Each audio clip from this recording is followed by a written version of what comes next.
Nagbabalik po dito sa Fast Talk with Boy Abunda. Kasama po natin si Jody Santa Maria. Jody, may lumabas some time ago, over the bakod, ang baby mo. I still remember. 30. Anyway, nag-over the bakod, and then I think you posted it, and it was so funny. What was that about, and ano yung reaction mo? Yung video kasi na yun, Tito Boy, parang wala kasi siyang susi. So, syempre, when it was posted, nakita ko lang siya sa social media. And then, yun nga, wala siyang susi. So, kailangan niyang makapasok. Wala siyang choice kundi mag-over the bakod. So, syempre, ang dami ng mga iba't ibang reaksyon na naibigay ng mga netizens about it.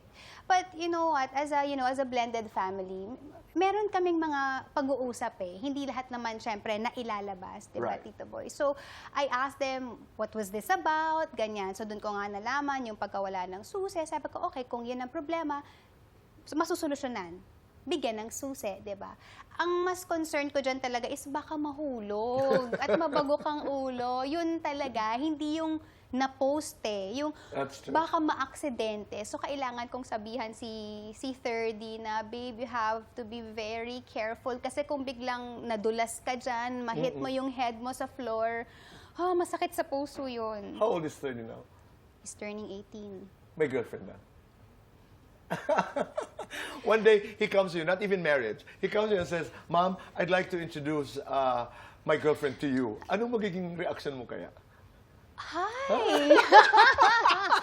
No, how are you supposed to react, diba? Oo nga. I mean, hindi naman pwede na, kilatisin mo pang ganyan, diba? Because you'll be hurting your son. Oo, hindi pwede. So, andito ako para mag-support sa kanya. But ang importante lang kasi sa akin is mapanatiling open yung communication lines naming dalawa. And alam ko na tinatrust niya ako at syempre pinagkakatiwalaan ko din siya. And I really pray na yung mga lessons sa pag-ibig na napagdidiskusyonan namin habang siya'y lumalaki ay manatili sa kanya. Katulad ng mga leksyon sa pag-ibig. Okay. There was one time when he was younger, siguro he was about mga 13, ganyan. Like ko sinasabi, babe, don't court somebody you don't intend to marry.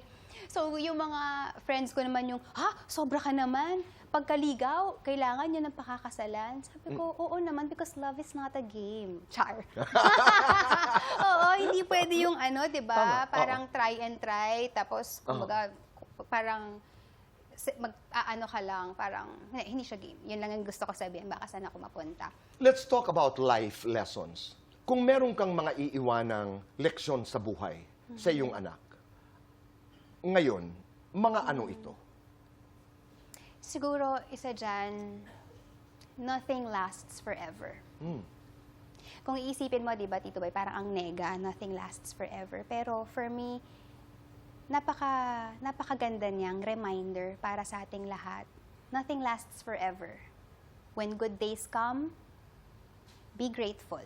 Savor the moment because it won't last forever. When bad days come, don't fret. Be hopeful because it won't last forever.